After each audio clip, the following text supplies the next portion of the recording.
Pentecostés. Mi esposa os ha leído el capítulo 2 de los versículos del 1 al 13, aquel hecho maravilloso que pasó en Pentecostés. Ahora, ¿qué significa Pentecostés? ¿Por qué concretamente el Espíritu Santo hizo llegada el día de Pentecostés? Si leemos en Éxodo capítulo 19,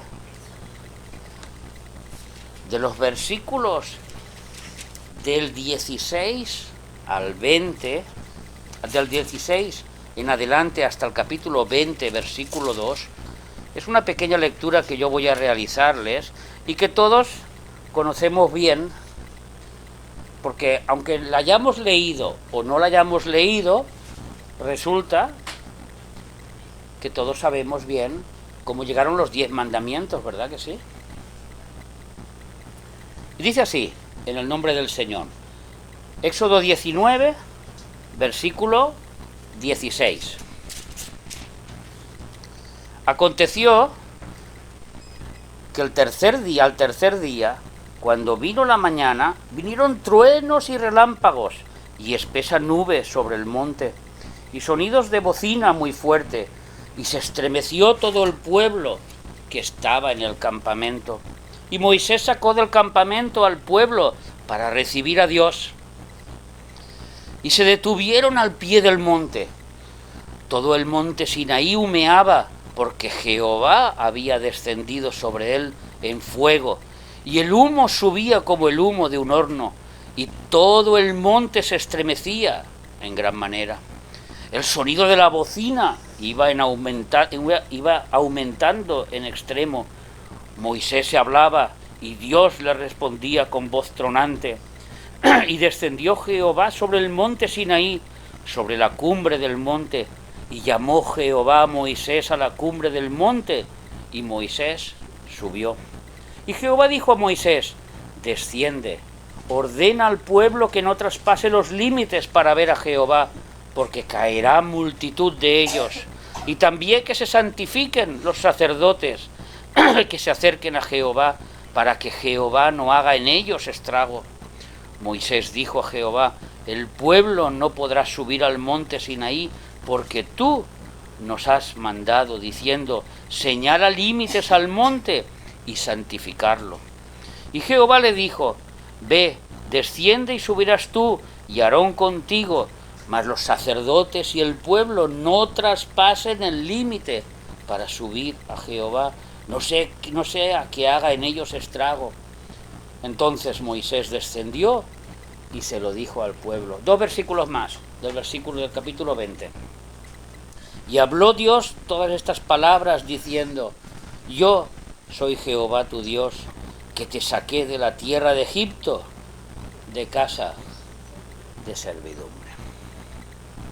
Esto, hermanos, pasaba 50 días exactos después que el pueblo de Israel saliera de Egipto.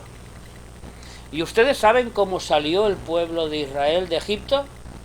A través de la muerte de unos corderos inocentes. Así salieron el pueblo de Egipto, a través de la muerte de unos corderos inocentes. Pero aquel pueblo que vio la gloria de Dios, que vio en la montaña cómo caía el humo, cómo salía el fuego, cómo tronaban, cómo escuchaban la voz de Jehová, y todos estaban asustados, nunca se pudieron acercar a donde estaba Dios. ¿Por qué? Porque se necesitaba santidad, que fue lo que le dijo: tus sacerdotes santifíquense antes de venir. Pero el pueblo no se puede acercar, porque no era un pueblo santo de corazón, era un pueblo rebelde, que desde el principio había demostrado su carácter. Cuando Dios les dice subid, no se lo dice a Moisés, se lo dice a todos. Pero el pueblo que hizo se quedó abajo por temor, por miedo, y no quiso acercarse delante de la presencia de Dios. Pasaron 1500 años y 50 días después del sacrificio de Jesús llegó Pentecostés. Un hecho muy similar al que acabamos de leer. Lo que pasa que esta vez sus discípulos, aquellos que esperaban la promesa del Espíritu Santo, estaban ahí, en el lugar preparados para cuando descendiera la presencia del Señor. Ahora ya eran santos, ya estaban santificados. ¿Por qué? Por la muerte de ese Cordero que quita el pecado del mundo, llamado Jesucristo. El que perdona todos los pecados con el poder de su sangre. Y hemos leído que 50 días es lo que significa Pentecostés, 50 días. 50 días después de que Cristo había resucitado, había muerto, que es el día de la Pascua. 50 días después llega la promesa del Espíritu Santo. Vamos a leer en Hechos de los Apóstoles, capítulo 2, la continuación de la lectura que estábamos realizando, del versículo 14 en adelante. Entonces Pedro, el cobarde, Pedro era el cobarde. ¿Os acordáis de Pedro? ¿Pedro qué era? Un cobarde, que delante de una niña maldijo al Señor Jesús 50 días antes. Era un cobarde. Delante de todos aquellos que le decían, ¿tú eres de ellos? No, Pedro negaba al Señor. Y lo negó 3 veces hasta que cantó el gallo. Pedro, el cobarde. Pero aquí algo había acontecido. Algo había pasado en su vida que había transformado a este cobarde en un valiente que se presenta delante de todo el pueblo y les dice estas palabras. Entonces Pedro, poniéndose en pie con los 11, alzó la voz y les habló diciendo, varones judíos y todos los que habitáis en Jerusalén, esto os sea notorio y oíd mis palabras, porque estos no están borrachos. Estos que vosotros escucháis hablar en otras lenguas, en otros lenguajes, en otros idiomas, estos no están borrachos. ¿Por qué? Puesto que es la hora tercera del día, era de mañanita. No era hora de beber vino, era hora de almorzar. Mas esto es lo dicho por el profeta Joel. Y aquí el apóstol Pedro nos pone una profecía que se ha cumplido en partes. Como toda la palabra del Señor, hay versículos en la Biblia que se cumplieron cuando vino Jesús, pero que todavía no se han cumplido hasta que no tenga su segunda venida. Y esta profecía es lo mismo, se cumplió en partes y se acabará de cerrar en la segunda venida de Cristo. Ahora vamos a ver cómo va a suceder esto. Mas esto es dicho por el profeta Joel. Y en los postreros días, esto se escribió hace, ¿cuánto? No, ¿cuánto? Estamos en el año 2000 después de Cristo. Esto se escribió hace 2000 años. Y en los postreros días. Entonces, los postreros días ¿de quién? ¿De la humanidad? ¿Del pueblo de Israel? ¿O de la Iglesia? De la Iglesia. En los postreros días de la Iglesia. La Iglesia que acababa de nacer en aquel día, empezaban los postreros días, los últimos días. Después de esta Iglesia, cuando esta Iglesia no esté en esta tierra, ya no hay más postreros días. Entonces vendrán los tiempos del fin, que son los tiempos del fin para Israel. Pero ahora estamos en los postreros días de la Iglesia, desde hace 2000 años. Y en los postreros días, dice Dios, derramaré de mi espíritu sobre toda carne. Antes, en el Antiguo Testamento, el Espíritu Santo venía y se iba. Bajaba y se volvía a ir. La presencia de Dios bajaba sobre el tabernáculo y todos veían el humo y todos veían el fuego y todos temblaban y después se iban. Por eso podían cerrar el tabernáculo, transportarlo y todas las cosas que tenían. Pero no estaba residente exclusivo, aunque Dios está en todo lugar. Dice, ¿dónde me esconderé de tu presencia si subiera a los cielos? ¿Y si bajaré al mar? ¿Y si fuera al Seol? En todos los lugares. Pero esa es la presencia de Dios. Esa es donde está Dios, porque todo cabe en Dios. Pero otra cosa es la presencia. Lo que en el Antiguo Testamento llamaban el Shekinah. La presencia misma de Dios. Donde los serafines decían, santo, santo, santo. Que lo hemos cantado, ¿verdad que sí? Santo, santo, santo, dicen los serafines. A ver, esa es la presencia de Dios. Aunque Él está en todos los lugares. Por eso es omnipotente. Derramaré de mi espíritu sobre toda carne. Y vuestros hijos y vuestras hijas profetizarán. Esto de vuestros hijos y vuestras hijas profetizarán era una cosa que estaba prohibida en el Antiguo Testamento. En el Antiguo Testamento las mujeres no podían profetizar, no podían hablar. Estaba prohibido que hablaran delante del templo. Estaba prohibido de que las mujeres entraran y enseñaran a los hombres.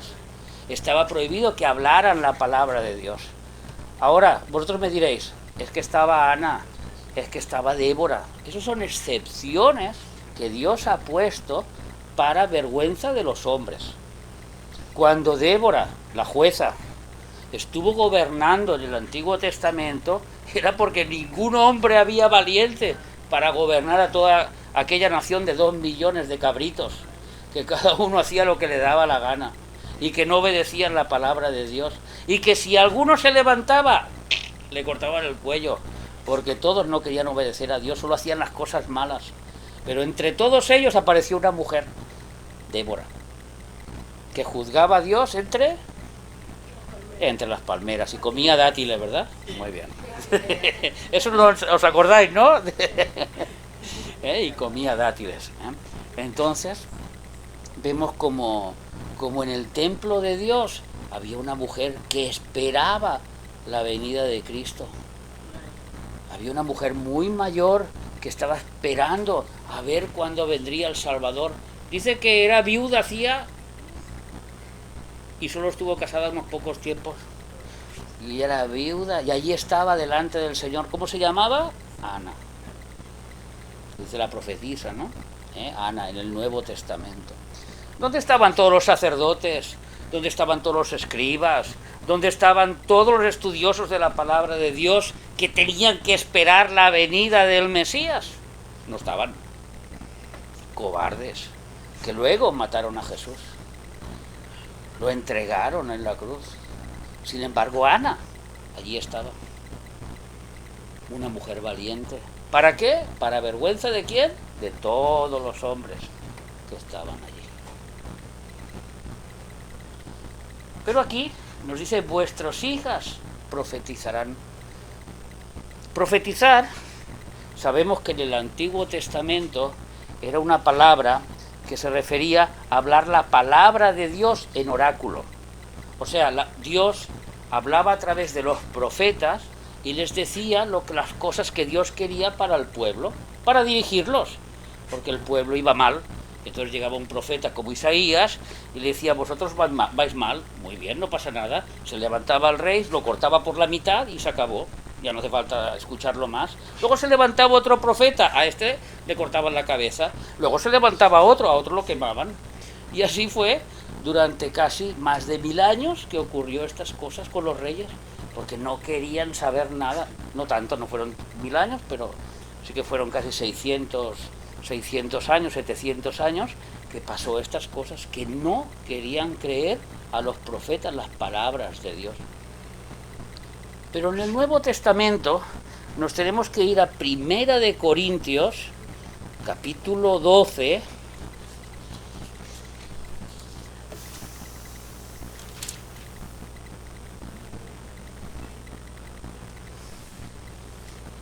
capítulo 12, capítulo 14 y versículo 3. Ahora ya llegó el Espíritu Santo. Ahora la palabra de Dios ya está escrita por el mismo Dios en este libro que estamos estudiando. Su revelación completa ha sido cerrada. Y ahora tenemos que entender qué significa profetizar en el Nuevo Testamento. Dice así el apóstol Pablo: pero el que profetiza habla a los hombres para edificación. ¿Habla al futuro? No. Habla de edificar. Cuando nuestra hermana se encuentra decaída por el suceso de su hermano, nosotros estamos hablando, estamos profetizando cuando le decimos: hermana, ¿qué dice la palabra del Señor? Que si Él está vivo, aunque esté muerto, el que crea en Él, vivirá eternamente. Hermana, ¿qué dice la palabra del Señor? Que nos volveremos a encontrar, porque todos resucitaremos en el día postrero. Amén. Eso es edificar. Estamos edificando, estamos consolando, estamos exhortando. ¿Cómo? A través de la palabra del Señor. Más clara no puede ser la Biblia. Lo que pasa que no podemos tomar lecturas del Antiguo Testamento y pasarlos al Nuevo Testamento. El Antiguo Testamento tiene la misma vigencia que el Nuevo Testamento, pero la Biblia se complementa del principio hasta el final.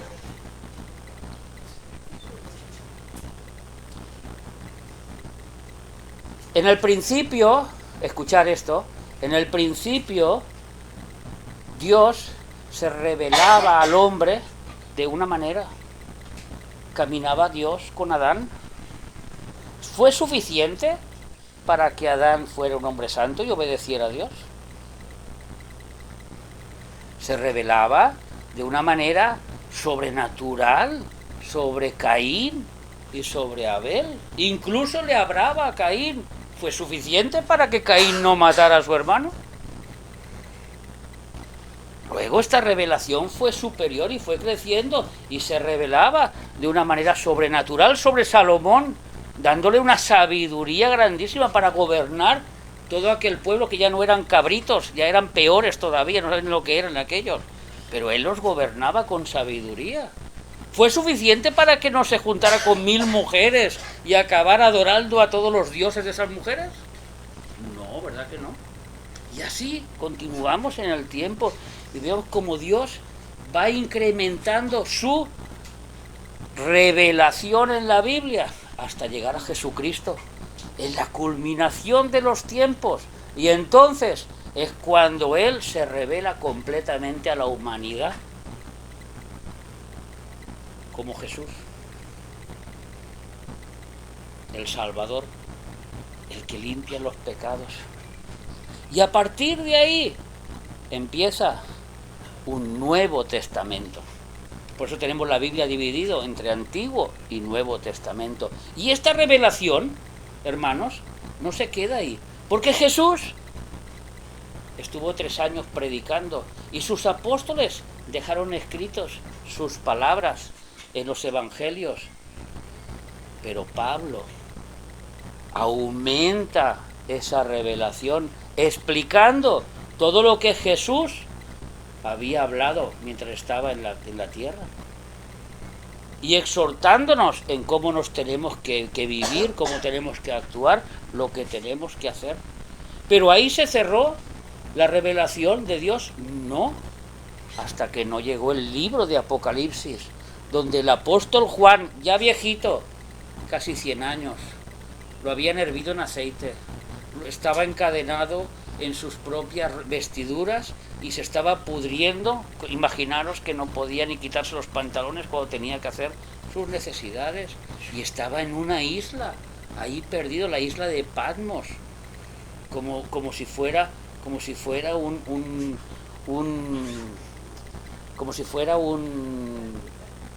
ermitaño, no, porque lo que era como si fuera un vagabundo, pero no era vagabundo, porque lo que me refiero era que era un esclavo, un condenado. Era un condenado, estaba en una cárcel, pero en vez de una cárcel cerrada, era una cárcel que era una isla, que de ahí no podía salir.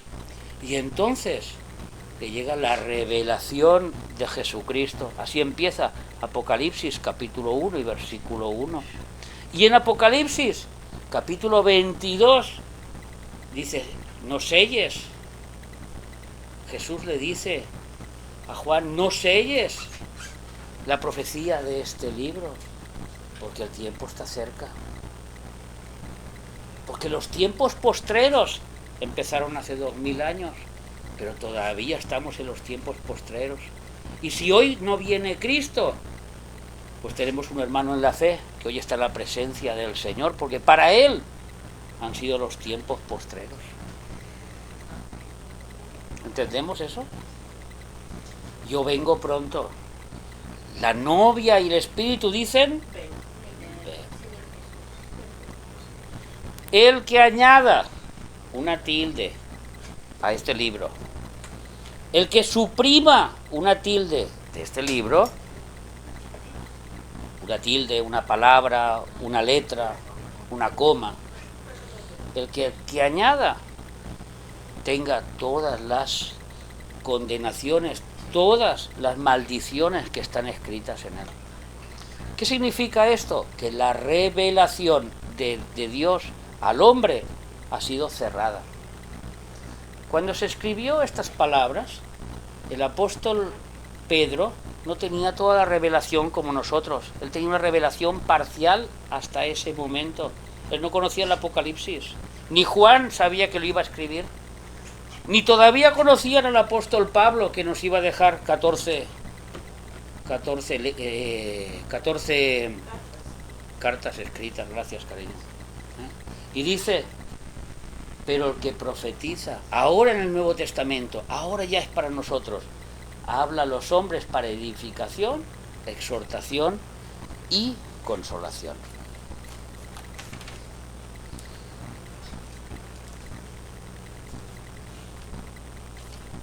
Estábamos en Hechos de los Apóstoles, ¿os acordáis? En el versículo 17, y vuestros hijos y vuestras hijas profetizarán, y vuestros jóvenes verán visiones, y vuestros ancianos soñarán sueños. Estos son unos acontecimientos únicos, milagrosos, que pasaron cuando nació la Iglesia, y que era muy necesario que pasara, porque esa Iglesia necesitaba la dirección misma de Dios para conducirse entre medio de todo lo que le iba a venir.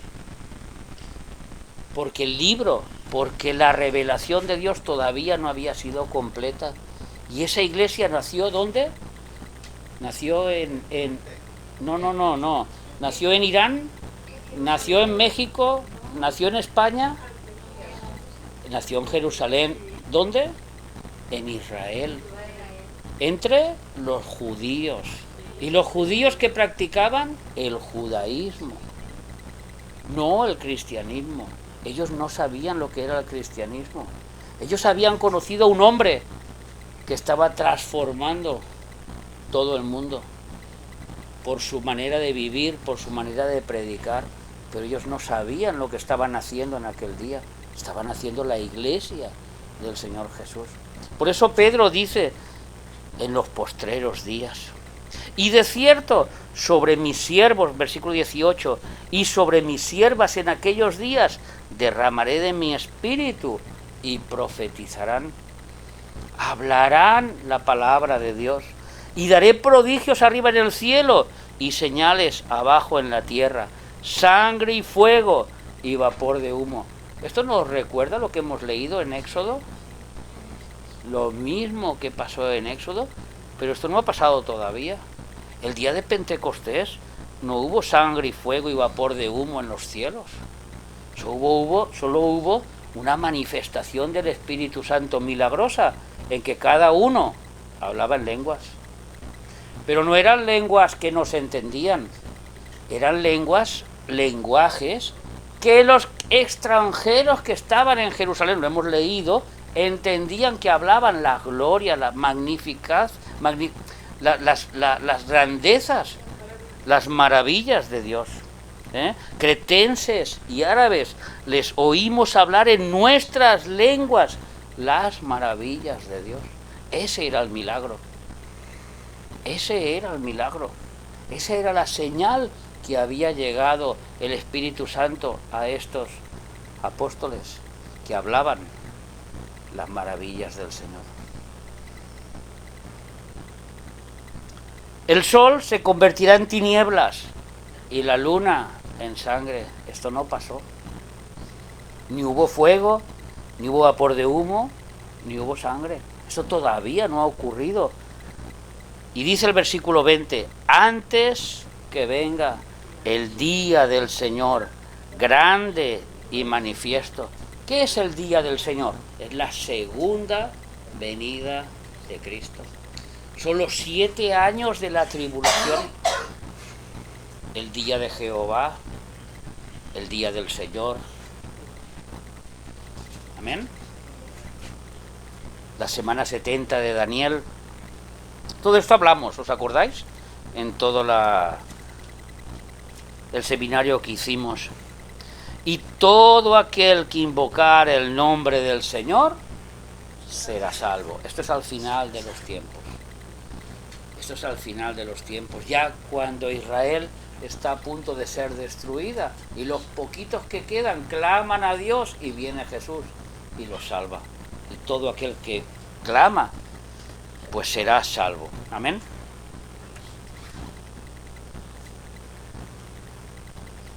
Este hecho inigualable que es la venida del Espíritu Santo vino con unas cualidades muy, muy importantes y que todos tenemos que entender. En Romanos capítulo 8 y versículo 2 nos dice unas palabras muy importantes que todos tenemos que entender. Porque la ley del Espíritu de vida en Cristo Jesús me ha librado de la ley del pecado y de la muerte. Cuando vino el Espíritu Santo, 50 días después de que Cristo fuera sacrificado en el Calvario, nos trajo una ley. Moisés, cuando subió al Sinaí 50 días después de salir de Egipto, Dios también le dio una ley y fueron los 10 mandamientos. Pero aquí Dios, el Espíritu Santo, nos trae otra ley, no otra diferente de otro tipo de ley. No es que la ley del Antiguo Testamento haya pasado al olvido, sino que esta ley nos da vida, mientras que la otra ley daba muerte. ¿Por qué? Porque resulta que va un conductor con su coche, vemos ahí a Dani, por ejemplo, y todo va perfecto, pero llega al cruce y ve un stop y se lo pasa.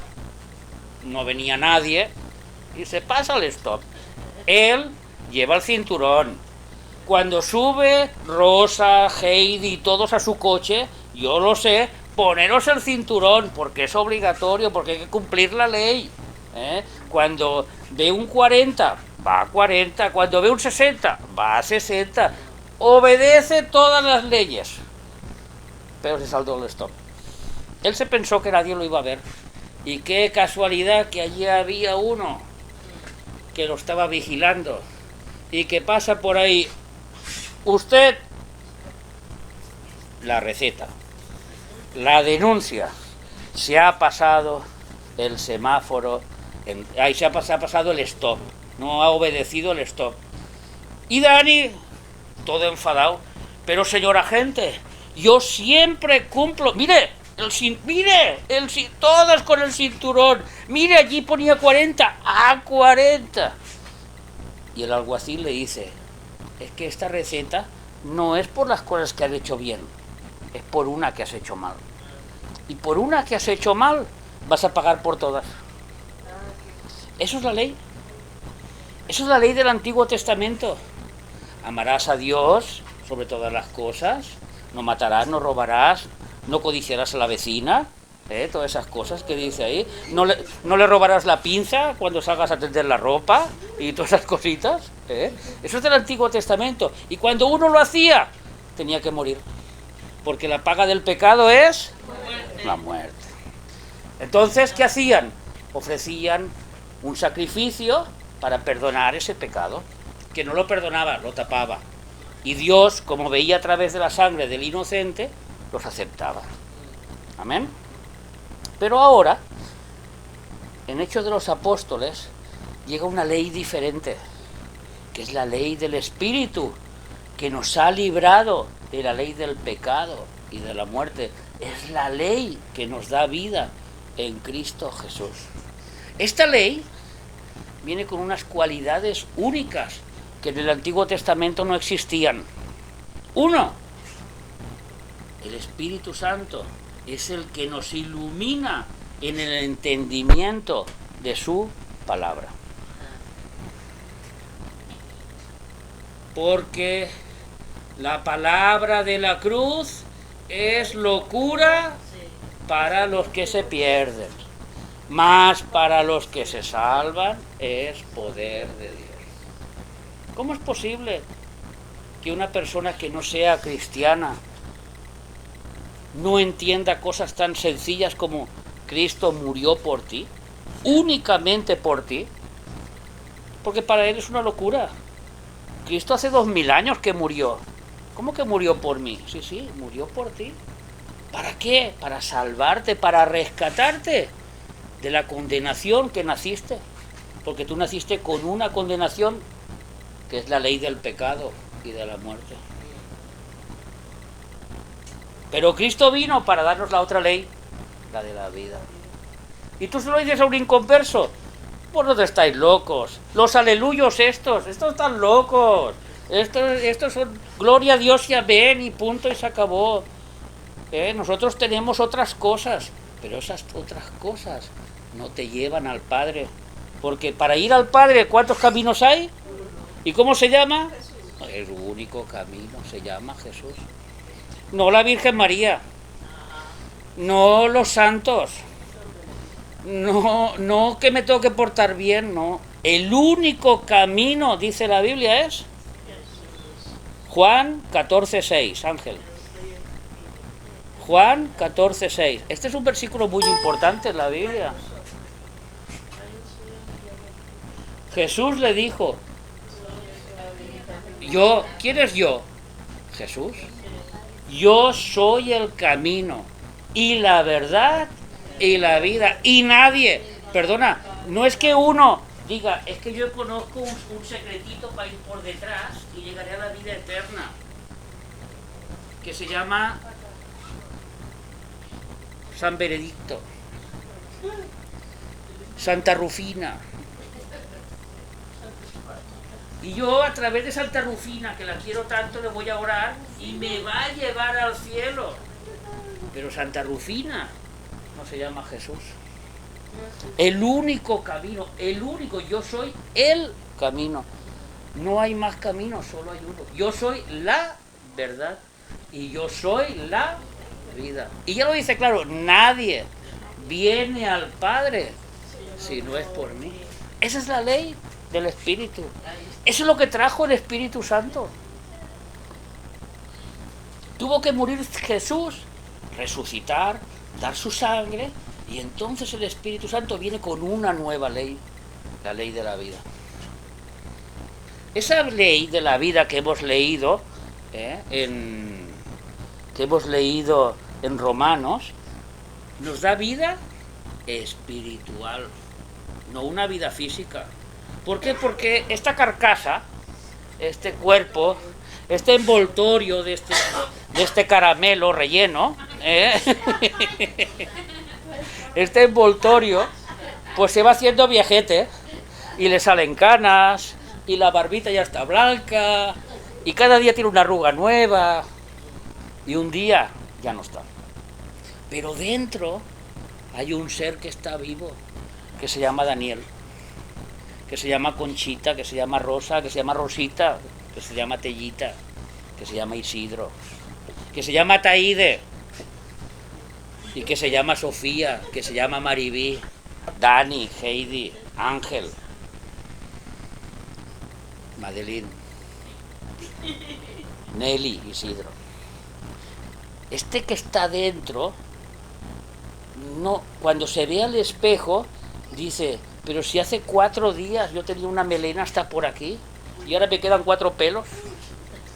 Pero si yo, cuando me miro al espejo, digo, pero si yo hace 2 días que corría y saltaba y hacía todo lo que quería y ahora no puedo ni moverme de la silla. Pero yo soy el mismo.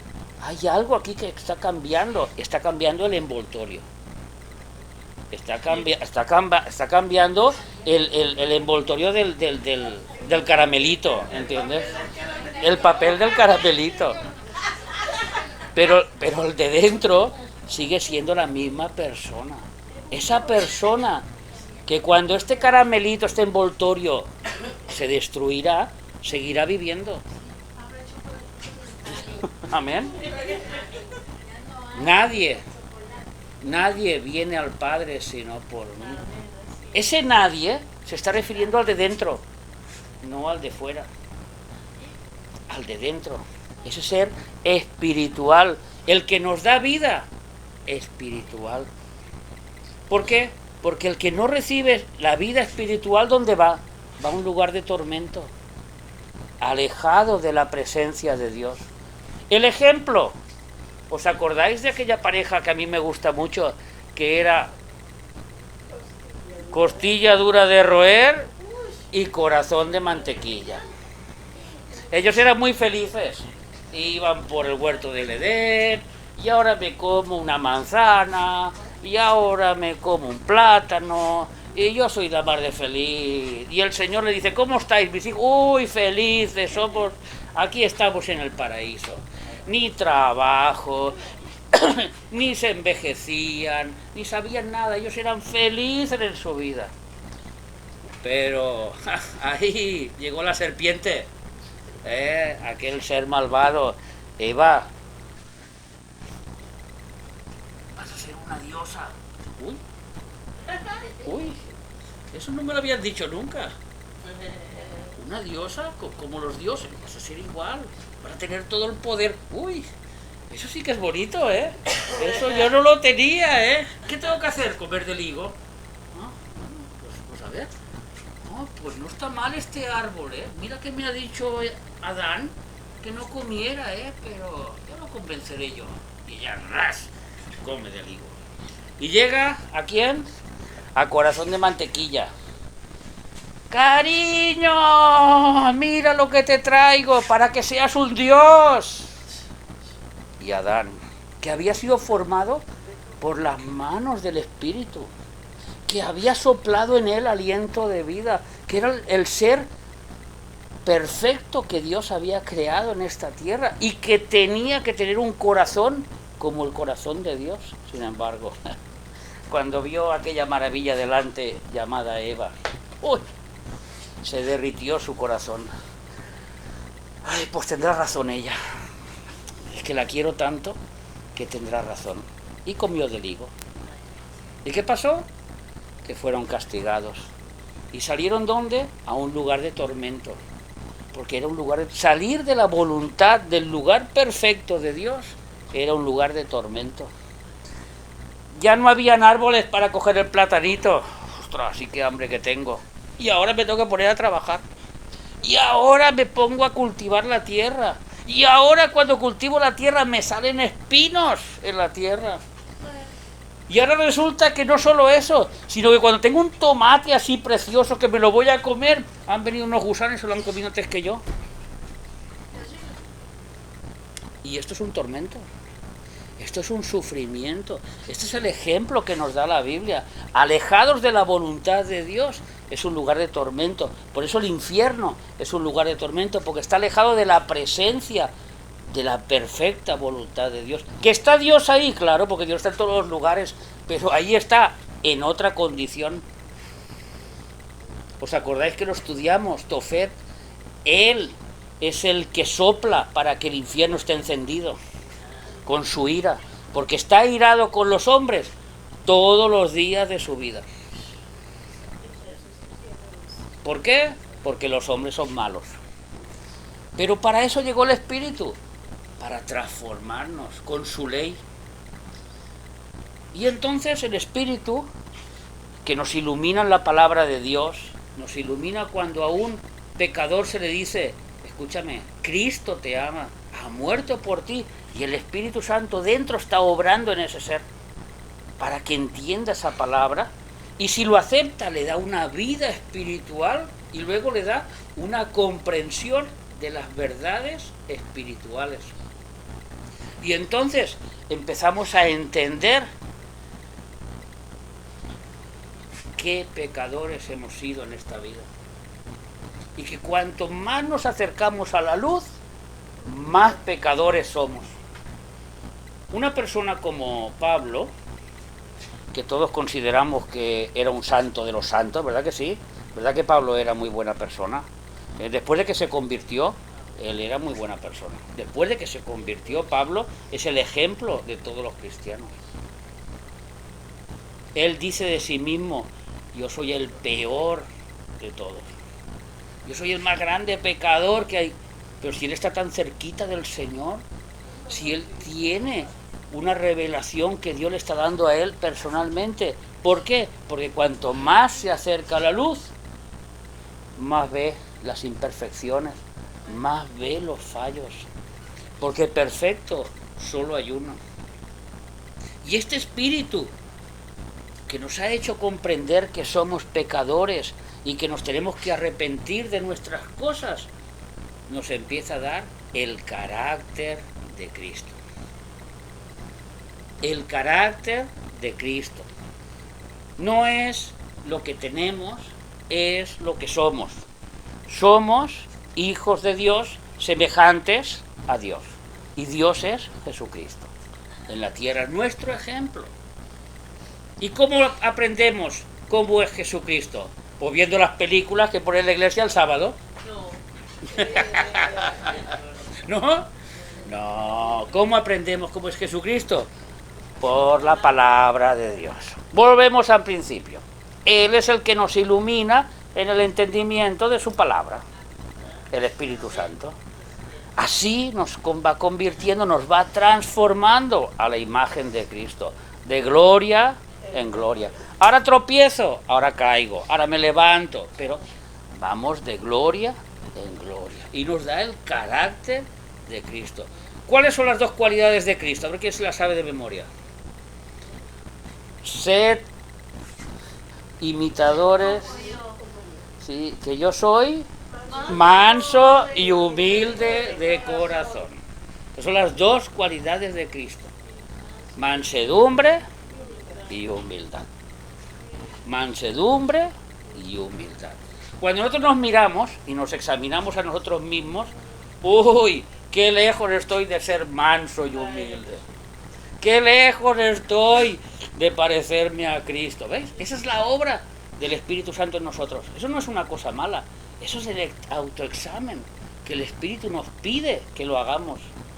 ¿Para qué? Para que sepamos, mira Señor, he fallado porque hoy sí, yo lo quería, pero es que estaba la pinza de la vecina, la he cogido. Es que estaba la vecina y la he mirado. Es que he hecho cosas que no tenía que hacer. Es que no he sido manso, no me ha moldado a tu palabra. No soy humilde porque no reconozco que sin ti no puedo hacer nada. Esa es la humildad. Reconocer que necesitamos de la otra persona. ¿Por qué somos el cuerpo de Cristo? Porque nos necesitamos unos a los otros. Como un cuerpo. ¿Que esta mano no necesita de mi ojo? Si mi ojo no la ve, no se puede mover. No sabe dónde va. Que mi ojo no necesita de mi pie, no, cómo se va a mover y se va a ir a otro lugar. Y así es el cuerpo del cristiano. Todos nos necesitamos unos de otros. Eso se llama humildad. Someteos unos al pastor. No, no, a otros. No, al pastor no. Someteos unos a otros. No es que hay unos mayores y otros menores, no. Someteos unos a otros. Es lo que dice la palabra del Señor. Este Espíritu Santo que nos da el carácter de Cristo nos da una cosa muy importante, que es Gálatas capítulo 5 y versículo 22. Más el fruto, no el don. Es que yo tengo el don de quedarme en casa durmiendo mientras los hermanos van a la iglesia. No, eso no es un don. Es que yo tengo el don. No. Aquí habla del fruto. Por sus dones los conocerán. Ay, no. ¿Cómo es? Por sus frutos los conoceréis. Más el fruto del Espíritu. Y ahora nos va a hablar de unas cualidades que no son exteriores del ser humano, sino que van dentro. Y que cuando llegaremos a la presencia del Señor, llegaremos con esas cualidades. Porque esto no es del envoltorio, del papelito del caramelo, del bombón. No. Esto es de dentro, del corazón, del Espíritu. Más el fruto del Espíritu es amor, gozo, paz, paciencia, benignidad, bondad, fe. Espérate. Amor por todos. ¿Por qué? Porque Cristo nos amó. Y nos amó de una forma sacrificial. Y cuando estaba en aquella cena, que era la última, le dijo a sus discípulos: un mandamiento nuevo os doy, que os améis unos a otros, como yo os he amado. Primera de Juan nos dice: un mandamiento nuevo os doy, hermanos, que os améis unos a otros. El amor es la expresión de un cristiano. Amar por amar. Vence el mal con el bien. ¿Y cómo vas a hacerlo con el bien si no tienes amor? El gozo. Cualquiera diría que cuando nosotros perdemos a un ser querido, que sabemos que está en la presencia del Señor, aunque lo sepamos, nosotros tenemos un gozo interior. Nosotros lo hemos vivido de cerca con mi padre. Hay hermanos que lo están viviendo en la actualidad, pero hay un gozo interior que nadie te lo puede quitar. No es una sonrisa en el rostro, no es todo el día que estás qué feliz, qué alegre, no, es algo interior que te sientes gozoso, de que vas a la presencia del Señor, de que tus seres queridos están en la presencia del Señor, de que no te vas a perder. Es un gozo que tienes dentro, de que el Señor dio su vida por ti, de que cuando veíamos la película de ayer, unos se escandalizaban, ¡ay, qué fuerte! Y otros, está lleno de gozo de lo que el Señor, por amor, hizo por cada uno de nosotros.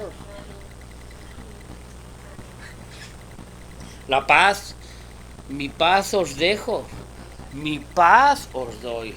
Esa paz que tiene que gobernar todos nuestros corazones. Cuando hagamos algo y no sintamos paz, no lo hagamos. La paz es la que nos guía, la que gobierna. Esa palabra gobernar es árbitro. La paz es un árbitro. Cuando la paz se va, es que ha llegado un pecado. Es que ha llegado algo malo. Cuando la paz vuelve, es que vuelves a estar en la voluntad de Dios.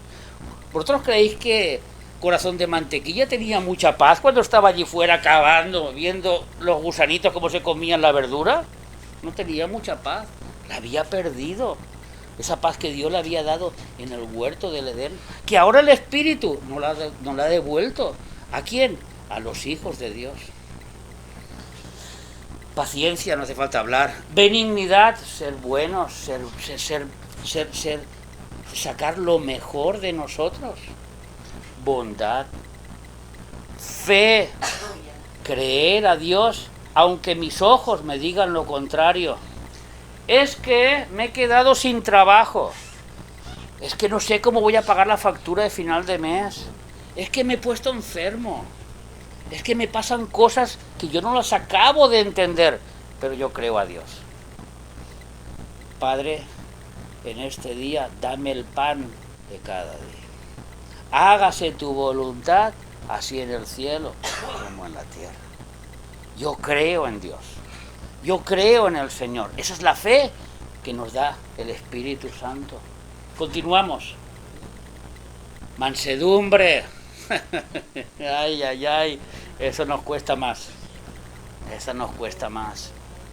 Esa me nos cuesta. Y ahí entran los matrimonios.